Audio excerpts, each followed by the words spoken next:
မိတ်ဆွေများအားလုံးပဲမင်္ဂလာပါဒီမှာလဲသိကျင်လို့ဒီလိုလေးလာမိထားတယောက်ရှိပါတယ်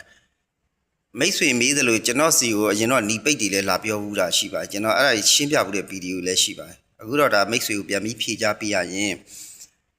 မိတ်ဆွေပြောသလိုဟုတ်ပါတယ်ပတ်စံမှာပူချောင်းစမ်းပုံလေးပြန်ထည့်ရင်တော့ကောင်းပါတယ်သို့တော်လဲကျွန်တော်ပြောချင်တာလေငွေဆက်ကူလောက်တာငွေကုန်နေဗျပြောမယ်ဆိုရင်မြန်မာနိုင်ငံကမြန်မာပတ်စံထုတ်တာဒီအလကားရပြီးအလကားထုတ်တာမဟုတ်ပါဘူးကျွန်တော်တို့ဒေါ်လာပေးပြီးတော့ပတ်စံကုန်ခံရပါတယ်အဲ့ဒါကုန်ပြီးတော့မြန်မာငွေဆက်ကူဖြစ်ပါတယ်ပြီးတော့မြန်မာနိုင်ငံမှာရှိတဲ့လူဦးရေနဲ့တွက်ပြီးတော့မှဘယ်နှစ်ဘီလီယံဘယ်နှစ်ထရီလီယံဆိုပြီးတော့ထုတ်တာဖြစ်ပါတယ်အဲ့ခါကျတော့အခုကမိတ်ဆွေပြောသလိုဗကြောက်ဆိုင်ရုပ်ကိုချိန်လိုက်မယ်ဆိုရင်ကျွန်တော်တို့ကဘာတွေဖြစ်သွားမလဲဆိုရင်အခုထုတ်ပြီးသားပတ်စံတွေအားလုံးကအလဟတာဖြစ်သွားမယ်သုံးမရတော့ဘူးဆိုရင်ဒါရက်နားလိုက်မယ်ပေါ့သဘောကပြောတာဗကြောက်ဆန်ပုံလီကြီးပဲထုတ်လိုက်မယ်ဆိုရင်အဲ့ဆိုနိုင်ငံပူပြီးတော့ဆင်းရဲသွားမယ်ငွေရထပ်ပြီးကုန်ဦးမှာအဲ့တော့ဘယ်လိုလုပ်လို့ရလဲဆိုအခုဆိုရင်ဟို1000တန်နေလဲရှိရလीမိတ်ဆွေပြောသလိုပေါ့အဲ့ဗကြိုးရုပ်ကို1000တန်900တန်ပြီး9000တန်1000တန်တဆင့်ချင်းဖြည်းဖြည်းချင်းတော့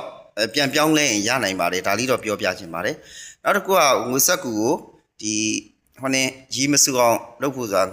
နိုင်ငံတကာပတ်စံအကုန်လုံးကရီးစုပါတယ်ရီးစုရင်ပြေးကြပါတယ်ကျွန်တော်ခုန်ကင်မှုပါတယ်เนาะတော်တော်များများအဲ့တော့တခုတော့ရှိတာပေါ့ငွေသားဆက်ကူရဲ့ quality ပေါ်မှာမူတည်ပြီးတော့ဟိုမြန်မာနိုင်ငံပတ်စံဆိုကျွန်တော်တို့ကဒီရေစွပ်ပြီးတော့3ချိန်ထိခံပါတယ်ရေချွဲနေအောင်စိန်ထားလိုက်ပြန်6လှမ်းလိုက်3ချိန်ရဲ့လွန်သွားရင်တော့ပြဲပြီပေါ့သူကဘာလို့လဲဆက်ကူသားလीဗျာဆက်ကူဆိုတာတော့တခုတော့ရှိရနော်ဟို NLD လွတ်တော်အမတ်တွေနိုင်ငံကိုကမောက်ကမလုတ်ခဲ့တဲ့အဖွဲ့တွေလို့ဟိုဗာလဲဘ ഹു သူသားမရှိစားပြီးမတက်တဲ့လူတွေလို့တော့ရန်တမ်းပန်းနဲ့မပြောစေချင်ဘူးသူတို့ဆိုရင်ဗာလဲဟိုပတ်စံလို့မြန်မာနိုင်ငံကနေဒေါ်လာထုတ်မယ်လို့ယူကြောင်ကြောင်တွေပြောခဲ့ဘူးတယ်နောက်ပါရှိသေးလဲဆိုပတ်စံဟိုဒီဗကြိုးအောင်စမ်းပုံချင်းပြောင်းမှုအတွက်ပြောတော့ကသူတို့ကဒီငွေဆက်ကူတွေကိုစစ်တောင်းဆက်ယုံကြီးရှိတာဘာလို့ဖို့လဲဆိုတော့ငွေဆက်ကူဆိုတာကျွန်တော်တို့ဆက်ကူမှာသုံးတဲ့ငွေသားဟိုဒီငွေမှာသုံးတဲ့ဆက်ကူသားကကျွန်တော်တို့ဟိုနေနဲ့လှုပ်ထားမှာမဟုတ်ဘူးဝါးနဲ့လှုပ်ထားမှာမဟုတ်စစ်တောင်းဆက်ယုံကဝါးနဲ့လှုပ်တဲ့ဆက်ကူဟိုကဝါခွန်းကိုကြိတ်ပြီးမှဝါခွန်းနဲ့လှုပ်တဲ့ဆက်ကူ100ရာခိုင်နှုန်းအပြည့်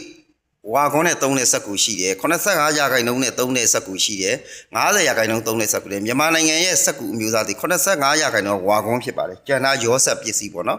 အဲ့လိုမျိုးနဲ့သုံးတာဖြစ်တဲ့အတွက်ဟိုစောစောပြောသလို quality ဘိုင်းမှာ100ရာခိုင်နှုန်းတော့မကောင်းဘူး50ထက်တော့ကျော်ပါတယ်ပြီးတော့ညီပြောသလိုပေါ့မြန်မာနိုင်ငံကဆင်းရဲနေတဲ့အတွက်ငွေဆက်ကူမှာအယုတ်ပါတာမပါတာဘသူယုတ်ပါမှဘယ်ဝယုတ်ပါမှမဟုတ်ဘူးငွေဆက်ကူရဲ့တန်ဖိုးဒီနိုင်ငံတနိုင်ငံချမ်းသာမှုဆင်းရဲမှုပေါ်မူတည်ပြီးတော့ပဲသူမျက်နှာငယ်ပြီးနှိပ်ကြတာဖြစ်ပါတယ်ငွေဆက်ကူတန်ကြီးမြင့်ကျင်ရင်နိုင်ငံတိုးတက်ရမယ်နိုင်ငံတိုးတက်ရင်ငွေဆက်ကူတန်ကြီးလည်းမြင့်ပါတယ်လို့ပြောပြလိုပါတယ်เนาะကျေးဇူး